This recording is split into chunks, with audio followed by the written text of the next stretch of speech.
Fashion Week is all about getting ahead of the curve, and if brands' performance on Wall Street is any indicator, the show's just beginning.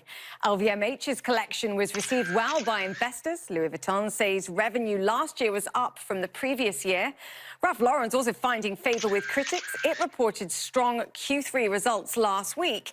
And Capri Holdings, the owner of Versace, Jimmy Choo and Michael Kors, beat earnings expectations too.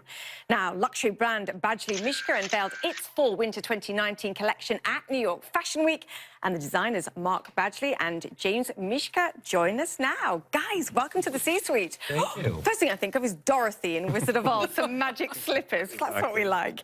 So, you know, I've been looking at what you've presented this year. It's understated glamour for me. Lots of tailoring, lots of glitter. Is that what you were going for? A little bit more understated, perhaps, to fit the mood right now? We came up from a spring collection that was really super feminine, super extravagant, and we felt just a little more calm for fall. We were kind of wanting to keep all the shapes a little more restrained.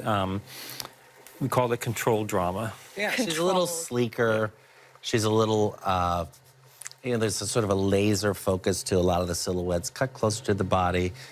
At nighttime, our girl is sort of liking a little tailoring, a beautiful chic coat dress as a gown.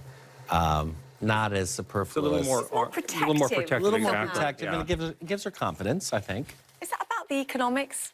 Maybe pared back on the price, perhaps a little bit here too, as well? I think it's a combination of all the above, you know. Like James said, our former collections, there could be thousands of layers of tools and organzas and mousseline and flamboyancy. And there's always a place for that, don't get me wrong, but it was fun going slightly the opposite direction and taking her somewhere else where I think she wants to go.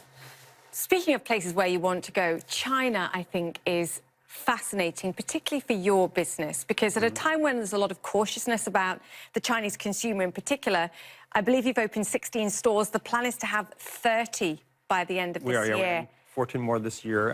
It's a huge market for us. The Chinese consumer is really expanding. It's the whole middle class, of course.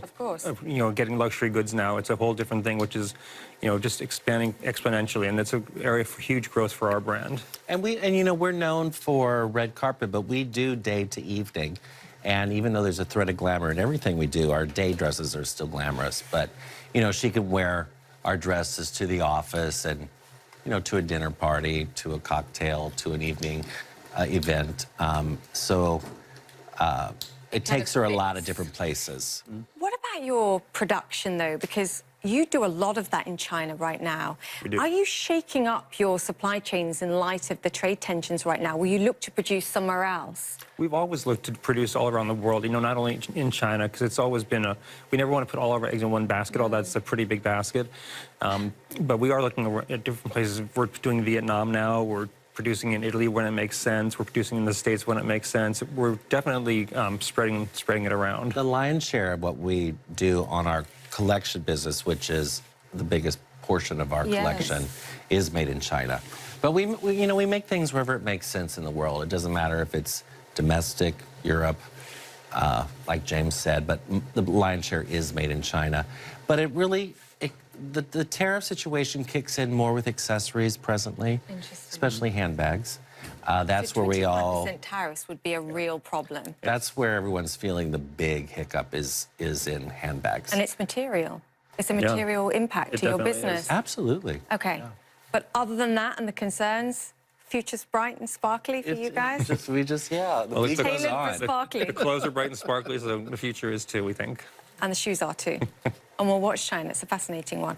Mark, James, thank you so much, guys. Thank you and for good luck having with us. this year. Thank you.